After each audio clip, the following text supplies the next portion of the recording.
O livro foi publicado em 2003 pela autora Cristiane Correia, e ele conta a história de um trio de empresários brasileiros que se juntaram, que é o Jorge Paulo, o Marcel e o Carlos Alberto. A obra foi elaborada a partir E até para você de... falar o sobrenome deles, que eu acho que eles são mais conhecidos pelo sobrenome, tá? Poxa, professora, aí... O Jorge Eu não Paulo sei se eu vou Leman. saber, eu não sei se eu vou saber pronunciar, entendeu? Não, mas se você não souber, a gente vai ajudando. Mas eu acho que é Ah, porque tá bom então. eles são até mais conhecidos pelo sobrenome do que pelo nome. Talvez se fala o nome, ninguém entende, assim. Agora o Tá. sobrenome, acho que todo mundo vai lembrar. Ok. É o Jorge Paulo Leman, o Marcel Reman e o Carlos Alberto da Veiga Sicupira. Tá. Falou direitinho. A obra ela foi elaborada a partir de centenas de pessoas. A autora ela tentou entrevistar eles, porém ela não conseguiu, não teve sucesso nisso. Então, ela pegou, assim, entrevistou pessoas que eram próximas deles para pegar um pouco da história e jogar no livro. E ela registrou esse trabalho que se iniciou em meados do ano de 1970, e tudo começou com um sonho da parte do Jorge, né, que era colocar um modelo de gestão meritocrática em prática. E aí o livro traz sobre o Jorge, né, que é atualmente não, é o segundo homem mais rico do mundo. Do mundo não, do Brasil, Do perdão. Brasil, do mundo não. Isso. E ele comprou, os três compraram marcas como americanas que são muito conhecidas, que é a Heinz, o Burger King e a Budweiser.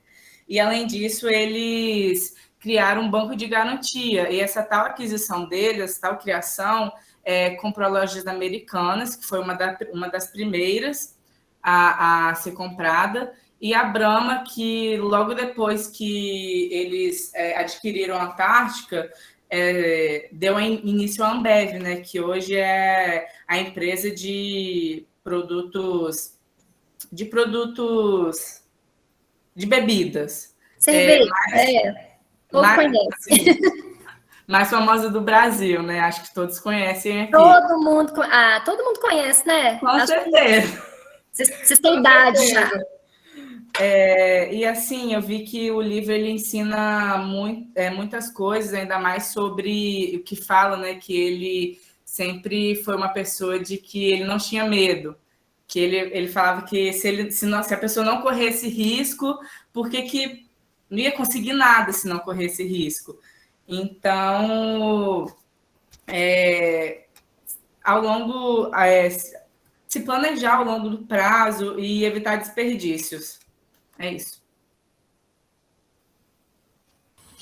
Boa noite, gente. Agora eu vou estar falando um pouco sobre a trajetória, né, do Jorge Paulo Leme e também a trajetória como foi ao lado também do Marcel e o do Carlos, Marcel Rem e o Carlos Albert. O Jorge, ele nasceu em 1939 no Rio de Janeiro e seu pai abandonou a Suíça para se estabelecer no Brasil. Logo depois, ele abriu uma fábrica de laticínios e deu o nome de Leco. A formação de Jorge foi em Harvard e ele se formou no curso de economia. Já formado, ele iniciou nas atividades de capitais, no mercado de capitais, e ali foi que ele ganhou grandes experiências. Depois foi criado o Banco Garantia, que juntamente com Beto Sucupira e Marcel Telles, programaram a cultura baseada na meritocracia, onde dizia que os melhores funcionários eles deviam ser recompensados e os piores deveriam ser dispensados, né? O trio resolveu investir em empresas nas quais eles pudessem participar da administração. E a loja Americanas foi uma das primeiras a ser compradas. Dando sequência na trajetória desse trio, eles continuaram em busca de empresas que já tinham um sucesso, que já eram bem-sucedidos, e no meio dessa busca eles encontraram a Brahma. Na época ela estava debaixo de uma má gestão e ela estava não estava bem sucedida assim, no mercado, e eles implementaram a sua forma de meritocracia e controle de custo até que a marca conseguisse se consolidar como empresa lucrativa. Ela, na verdade, ela era tipo Bombril. Ela tinha marca, mas ela estava com uma péssima gestão, né? A marca era conhecida, mas ela estava caminhando para a falência. Ela tinha mais nome do que potencial em si. Porque até hoje o nome Brahma é uma marca forte, né? Sim. E aí eles conseguiram implementar o sistema deles de meritocracia, controle de lucro, de custos, até que a Brahma fosse bem sucedida e tivesse não só um nome, né? Ela tivesse um potencial em si. E foi através dessa consolidação que a empresa começou a gerar bastante lucro, que eles conseguiram adquirir a sua principal rival na época, que era a Antártica, e como foi citado aqui, que eles deram origem à maior fusão já vista no país, que foi a criação da Ambev. Logo após esse grande feito, né, eles continuaram adquirindo e assumindo outras empresas, até que chegaram na Bélgica Interbril, que deram origem à Embev, que por sua vez adquiriu uma outra empresa, que foi chamada Rosenbruch, que transformou a Embev na AB Embev, que é esse nome complicado aí, que eu vou só deixar como AB Embev mesmo, que é a maior cervejaria do planeta, né? Que ela é dona da Budweiser, da Stella, da Brahma e da Antártica. Sem contar... É interessante que é uma empresa brasileira fazendo nome internacionalmente. Mundo, né? É meio assim, inusual isso. Sim. E como eles já estavam com o seu método bem criado, estava dando certo, porque eles conseguiram aplicar em várias empresas, eles também passaram para a área do ramo alimentício, e eles adquiriram ações na Burger King e na Heinz. E uma parte muito importante da trajetória do Lehman, que vale citar, é que ele se tornou amigo de um dos homens mais ricos do mundo, né? Um dos investidores mais importantes do mercado financeiro global, de acordo com a Forbes, que é o Warren Buffett. Vou falhar no inglês. É alguém que o mundo confia, né? Que sabe fazer uma visão assim geral. Um homem que prevê bastante, acerta muito, né? Tem uma grande fortuna. Ele é realmente muito importante no mercado financeiro global. Ele agora tem 90 anos, mas ele tem ações na Apple, na Coca-Cola e na Visa. Então é um homem que tem realmente... Sabe apostar. Isso. Na verdade, o Jorge é assim também. Boa noite a todos. Eu vou falar um pouco dos pilares que o Jorge Paulo Lemann, junto com seus sócios, utilizavam nas suas empresas. Bom, duas das grandes características do Garantia para atrair os melhores talentos eram a meritocracia e o sistema de parceria. Através da meritocracia, os funcionários cresciam e eram promovidos conforme as suas contribuições na empresa, além de receber bônus altíssimos para aquela época. Já o sistema de parceria significa que os melhores podiam ter a oportunidade de se tornar sócios da empresa, o que na época era bastante incomum no Brasil.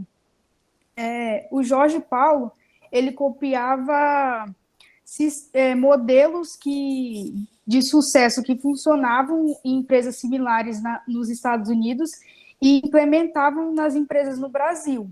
E um desses modelos que ele copiou foi o 20%, 70% e 10%, que era utilizado no General Electric.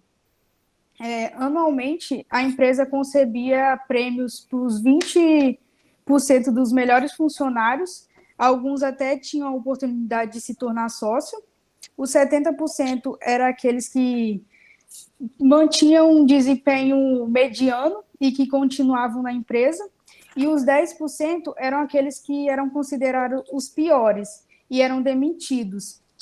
E esse sistema fazia com que os trabalhadores se esforçassem para se manter em alto nível, para conseguir os bônus no final e também para se manter na empresa, já que os piores eram demitidos. Inclusive, o Herman e o Sucupira eram empregados do Lehman, né? Eles foram transformados em sócio. Hoje eles são praticamente mais ricos do Brasil, assim, né? E eles eram empregados. E eles foram ascendendo de acordo com a questão da meritocracia, porque demonstraram ali características que chamaram a atenção do João Paulo, do Jorge, né? Jorge. Isso.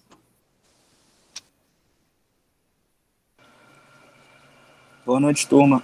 Continuando com algumas estratégias de sucesso do Jorge Paulo Lemann, temos as metas, né, que esse quesito, ele era tratado pelo Jorge Paulo como se fosse um termômetro, uma espécie de termômetro que mede a potencialidade do funcionário e o que ele entrega para a empresa. Segundo ele, quando se estabelecem metas, o caminho para alcançar os objetivos se torna mais claro e objetivo. Além disso, ele fala que pensar grande e pensar pequeno dá o mesmo trabalho. E seguindo essa lógica, é preciso estar com foco sempre na ascensão da empresa, estabelecendo desde metas individuais fáceis de serem atingidas, até as que necessitam de todo o foco do grupo para serem cumpridas. Aqueles que superam as metas, eles acabam atraindo também para si a visibilidade dos seus supervisores. Temos aqui também a cultura, que está por trás, justificando todas as ações de uma organização, né? Uma cultura se baseia em um conjunto de políticas criadas pelos sócios com o objetivo de serem seguidas por todos os membros da empresa. Uma cultura já estabelecida faz com que o modo de operar dentro da empresa se torne mais claro para os funcionários, né? E assim, em seguida, a empresa tende a melhorar a sua produtividade e, consequentemente, seus lucros também. E o último pilar aqui é a gestão financeira. Talvez seja o setor mais rígido de uma empresa, um setor vital. O foco está na redução constante de gastos, a fim de direcioná-los apenas ao benefício da própria empresa, sem ostentação, viagens custosas, jantares caros e artigos luxuosos.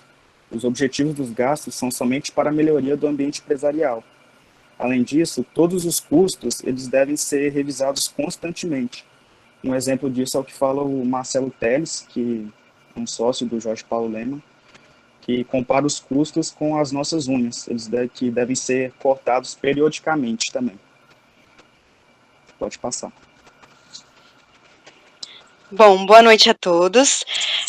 Agora eu vou falar um pouquinho sobre os pontos que nós achamos interessantes, né, pontos estes que foram abordados no livro e que eu vou estar levantando, né, algumas questões aqui agora. Um dos primeiros pontos trata aí do questionamento feito logo no início do livro mesmo, né, no prefácio, feito aí pelo Jim Collins. O Jim Collins, ele trata aí no caso, de um dos amigos mais próximos, né, do Jorge Paulo Lemann.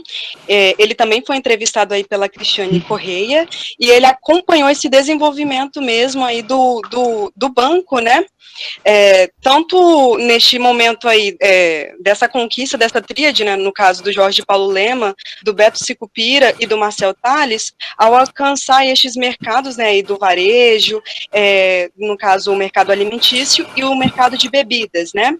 A pergunta levantada logo no prefácio seria o que é preciso para construir uma grande empresa duradoura, né? A gente percebe ao longo aí da obra, né, que tanto nas entrevistas, a Cristiane, ela deixa aí de forma implícita, meio que pequenas respostas, né, indícios de como que essa tríade, ela conseguiu alcançar aí enriquecer, né, engrandecer essa empresa que até então só atuava no mercado financeiro, né, e como que ela conseguiu se tornar uma das maiores empresas brasileiras, né.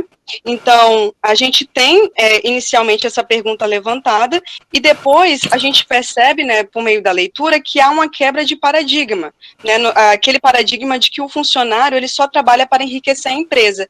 A gente percebe no dia a dia que nos é apresentado no livro, ali da empresa, né, por meio da gestão do Jorge Paulo Lemann, o quê? Que nós temos um desenvolvimento mútuo, né, entre a organização e o funcionário. Tanto que neste processo, o Jorge Paulo, ele não chama os seus funcionários de subordinados, mas sim de associados, né? A gente tem ali uma sociedade e não uma empresa. Este ambiente que ele é mais simplicista, né, assim como o nosso colega falou no slide passado, que o simples ele é mais importante, ele é super valorizado aí pelo Marcel Tales, ele nos leva a uma gestão mais horizontalizada, né? A gente tem o quê? Nós temos uma gestão que acaba valorizando o desenvolvimento, não só valorizando, né, mas também incentivando aí a conquista dos objetivos dos seus subordinados, ao mesmo tempo em que beneficia, né, financeiramente a empresa. né? Então, a gente tem uma gestão horizontalizada, e essa questão da simplicidade, o interessante é que ela acaba também impactando na forma física da empresa. Tem uma parte do livro que eles falam mesmo que não há divisões de salas, né? Não tem a sala, por exemplo, em que o CEO, ele fica, onde o gestor fica presente, não tem a sala responsável do pessoal da publicidade, mas sim uma grande sala em que cada um se organiza em mesas, né? E essa parte do livro eu acho bastante interessante, né? Que é essa questão da simplicidade, dessa, de certa forma, comunhão e identidade, né? Que é a questão da cultura, que é bastante abordada, que é o quê? É uma cultura como estratégia de desenvolvimento. Eles falam bastante sobre você criar uma cultura capaz de fazer com que o seu associado, ele se identifique, a ponto dele tanto se identificar com o objetivo da empresa, né, o sonho da empresa, e associá-lo ao seu sonho. Né, essa parte da meritocracia, né, que a gente tem falado aí nos slides passados, e desse desenvolvimento mútuo. É bastante interessante a gente ver como que é trabalhado, né, essas questões por meio da gestão, né, mesmo do Paulo Lemann. Uma coisa também que se observa bastante, né, pelo menos na minha interpretação, é que há ali subentendido, né, principalmente na escrita da Cristiane Correia, uma crítica ao modelo tradicional, né? A gente vê geralmente que principalmente nas empresas pequenas, que este modelo tradicional hierarquizado, ele acaba sufocando os talentos da empresa. E no caso dessa empresa que é formada por estes empresários, né, pelo Jorge, pelo Beto e pelo Marcel, é exatamente o contrário, né, como se a gente visse um modelo, né, que é o tradicional de uma empresa, e a gente invertesse, né, como se a gente focasse mais nas pessoas, que é o que é exatamente proposto por estes empresários, é investir nas pessoas e na cultura. Pode passar, por favor. E aí nós concluímos, né, e com uma frase, né, que também traz aí uma reflexão tanto para o individual, né, também quanto para o alcance, né, dos nossos sonhos, que é basicamente ter um sonho grande dá o mesmo trabalho que ter um sonho pequeno. Ou seja, o esforço para se realizar um sonho, independente do tamanho, ele vai exigir dedicação. Né, ele vai exigir dedicação, disciplina, né, e foco. Então, por que não dedicar neste esforço